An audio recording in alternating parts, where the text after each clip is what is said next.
बिस्मिल्लाहिर्रहमानिर्रहीम।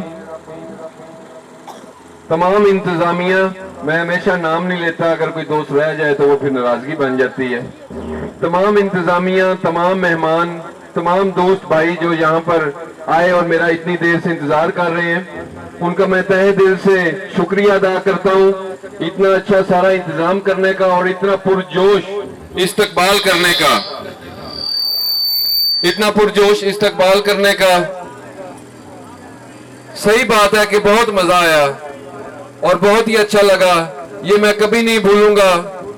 इंशाल्लाह ताला ये बात मेरे दिल में रहेगी और आप लोगों के साथ इसी तरह ही प्यार करूंगा जैसे आज मुझे आपने सबने दिया है।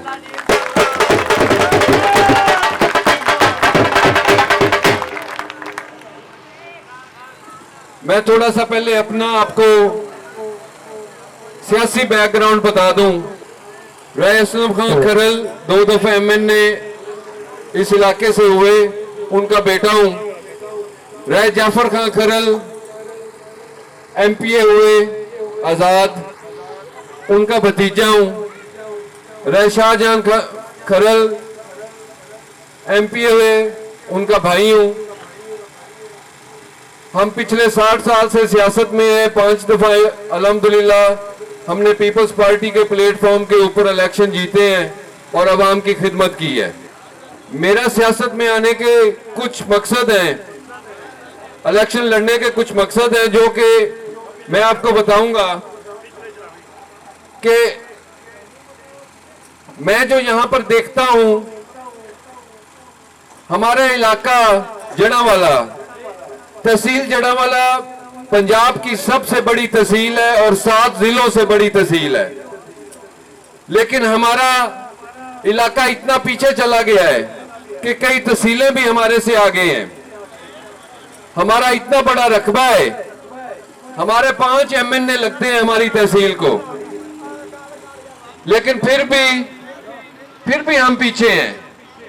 फिर भी हम पीछे। हमारे तमाम सियासी जो आए हैं, जो MNA MPA आए हैं, उन्होंने हमारे बारे में बिल्कुल नहीं सोचा, हमारी आवाम के लिए नहीं सोचा, सिर्फ उन्होंने अगली की जेब के लिए सोचा। अगली जेब कैसे खाली करनी है, अपनी जेब कैसे भरनी है, कमीशन कैसे लेनी है, मंथली कैसे लेनी है। अगर आप गौर करें तो हमारे इलाके का स्कूल सिस्टम इतना बुरा हो चुका हुआ है कि हमारे बच्चे जो तालीम हासिल करते हैं वो आगे जाके कामयाब नहीं सही तरीके से हो सकते, इसलिए कि जो लोग प्राइवेट स्कूलों में अपने बच्चों को पढ़ाते हैं, जो पैसे भर सकते हैं, वो लोग आगे निकल जाते हैं और हमारे सरकारी स्कूलों की तालीम इतनी नीचे गिर चुकी हुई है कि वो आगे जाकर कामयाब सही तरीके से नहीं हो सकते। जो मल्टीनेशनल कंपनीज हैं वो उनको हायर करती हैं, जो बच्चे प्राइवेट स्कूलों, प्राइवेट यूनिवर्सिटी से पढ़कर आगे गए हुए होते हैं। मैं चाहता हूं कि हर एक गरीब हो, अमीर हो, उनको एक अच्छी म्यारी तालीमी इदारा मिले। जो हमारे पास हर गांव में एक स्कूल बना हुआ है, मैं चाहता हूं कि उसको मैं अपग्रेड करूं, उसमें उस्ताज़ा की हाजिरी यकीनी बनाऊं, उसमें जो उनके फर्नीचर और बाकी दीगर अशिया जरूरत है उनको यकीनी बनाऊं, ताकि हमारे बच्चे वहां पर फख्र से जाएं और शौक से जाएं और शौक से पढ़ें। जब शौक से पढ़ेंगे तो नए विकास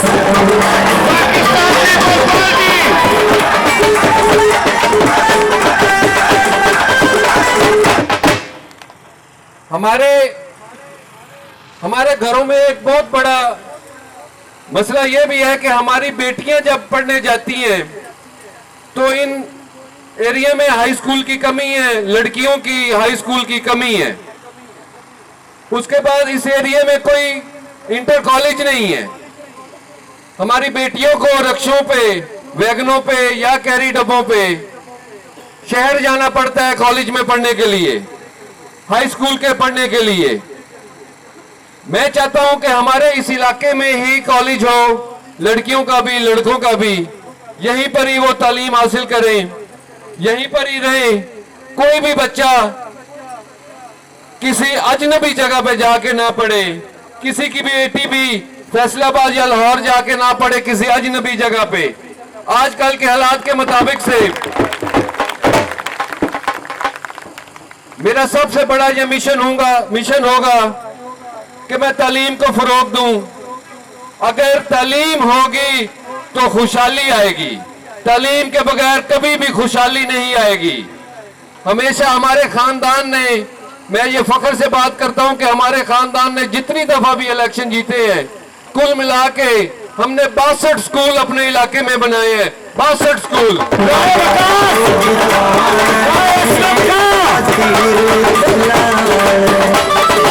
और उसमें सबसे जरूरी बात यह है कि इस तमाम स्कूल जो बने हैं उसमें हमने पीपल्स पार्टी के प्लेटफॉर्म से बनाए हैं। मेरे वालिद साहब हमेशा पीपल्स पार्टी से ही एमएनए बने, हालांकि पंजाब हुकूमत पीपल्स पार्टी की नहीं होती थी, लेकिन फिर भी पीपल्स पार्टी में होने के बावजूद भी उन्होंने यहां पर वो काम किए जो पंजाब हुकूमत के थे।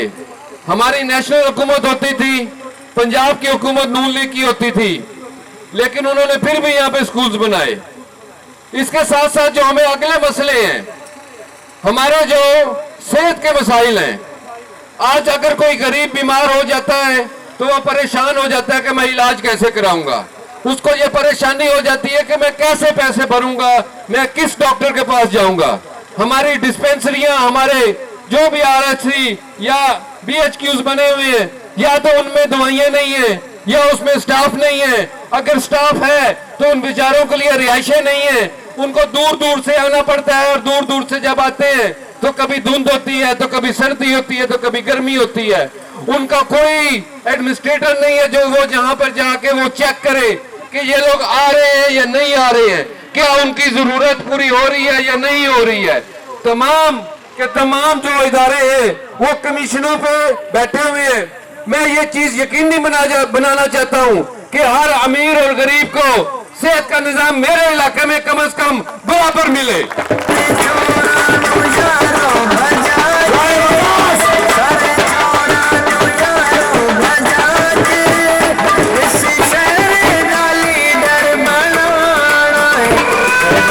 उसके साथ साथ अब आजकल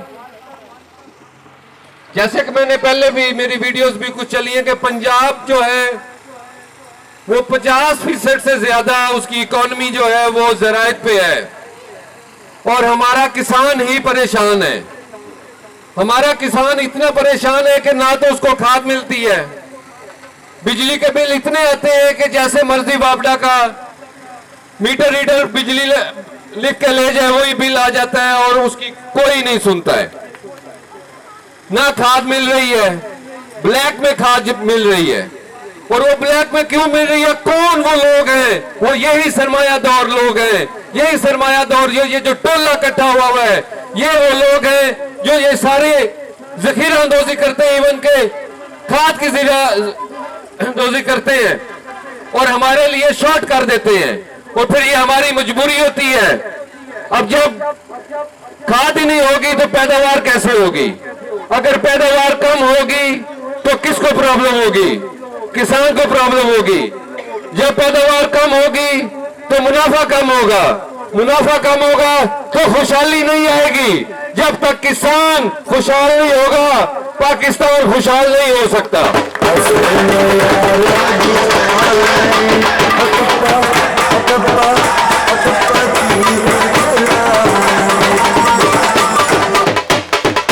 मैं इज्तिमाई तौर पर तरक्की पे यकीन रखता हूं। मैं ये जो आपके ज़ाहिरी बात है कि जो मसाइल हैं, जैसे कहीं पे नाली नहीं है या कहीं पे सोलिंग नहीं है या सीवरेज नहीं है, वो मसाइल हर एक सियासतदान को नजर आते हैं, मुझे भी आ रहे हैं। ये मसाइल एक वो मैटर है जो होने ही होने हैं।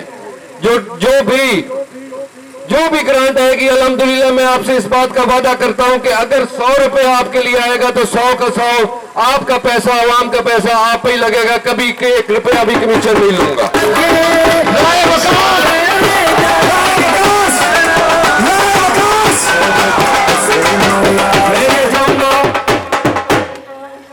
जैसे कि मैंने पहले कहा, मैं इज्तिमाई तरक्की पे फायदा यकीन रखता हूं, जिससे हर एक को फायदा हो। जैसे कि मैंने पहले आपको बताया है कि हमने स्कूल सिस्टम ठीक करने, हमने सेहत का सिस्टम ठीक करना है, हमने ज़राअत का सिस्टम ठीक करना है। हम यहाँ पर ज़राअत के रिलेटेड लेकर आएंगे। यहाँ पर हम अयूब रिसर्च सेंटर से अलग अलग यूनियन काउंसिल्स के अंदर सेमिनार कराएंगे, उनको लाके यहाँ पर बिठाएंगे और अपने किसान भाइयों को आमने सामने करके उनको कहेंगे कि इनको बताएं कि जिद्दत क्या आई है ज़राअत में, कौन सा नया बीज आया है, कैसे लगाएं, क्या करें। हमारे छोटे काश्तकार जो हैं वो वहां तक पहुंच नहीं सकते हैं, और जो बड़े वडेरे जिम्मेदार हैं वो वहां से जाके सारे फायदे उठा लाते हैं, लेकिन किसान वैसे का वैसे ही रह जाता है। मैं आपको इस चीज की यकीन दहानी दिलाता हूं कि मैं मंथली नहीं लूंगा, मैं कमीशन नहीं लूंगा, मैं नाजायज पर्चे नहीं कराऊंगा, मैं आप लोगों के साथ चलूंगा, मैं आप लोगों की हर उस चीज पे मदद करूंगा जिसमें आम इंसान परेशान है, जिसमें आम इंसान पिस रहा है, जिसमें आम आवाम पिस रही है। मैं हर उस इदारे के कान खींचूंगा जिसमें गरीब पिस रहा है, जिसमें आवाम पिस रही है। मैं आपसे एक कदम इंशाअल्लाह ताला आगे खड़ा हुआ होऊंगा।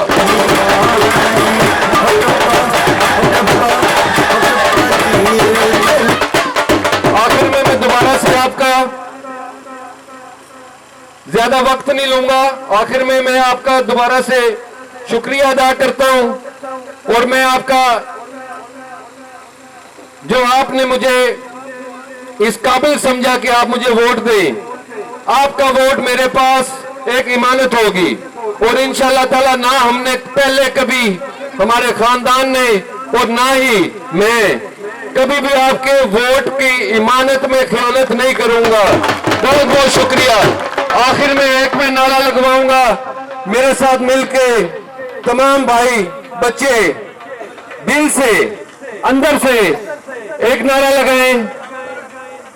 मैं कहूंगा नारा नारा नारा भुट्टो, आपने कहना है जिए जिए जिए भुट्टो।